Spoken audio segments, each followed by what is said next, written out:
পারিবারিক কলহের জেরে খুলনার ডুমুরিয়ায় যুবদল নেতা এস.এম. শামীম হোসেনকে হত্যা করা হয়েছে বলে জানিয়েছে পুলিশ। এ ঘটনায় তার স্ত্রী ফাতেমা আক্তার বৃষ্টি ও শ্যালককে ওবায়দুল্লাহ হাওলাদার ইমনকে গ্রেপ্তার করা হয়েছে। হত্যায় জড়িত থাকার কথা স্বীকার করে ফাতেমা আদালতে জবানবন্দি দিয়েছেন। দুপুরের সংবাদ সম্মেলনে এই তথ্য জানান জেলা police super TM. Mosharraf.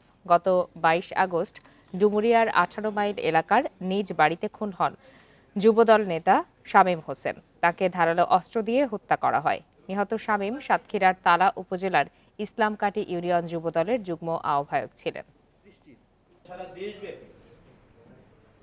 Fatema Akter বৃষ্টির প্রত্যক্ষ পরিকল্পনায়, নির্দেশনায় এবং তার দেখানো কিভাবে ওই ছোরা দিয়ে কোপ দিতে হবে সব কিছু সেটা দেখায় দেয় এবং ওর দেখানো মতে তার যে মামাতো ভাই ওবায়দুল্লাহ ইমন ও সেটা বাস্তবায়ন করে।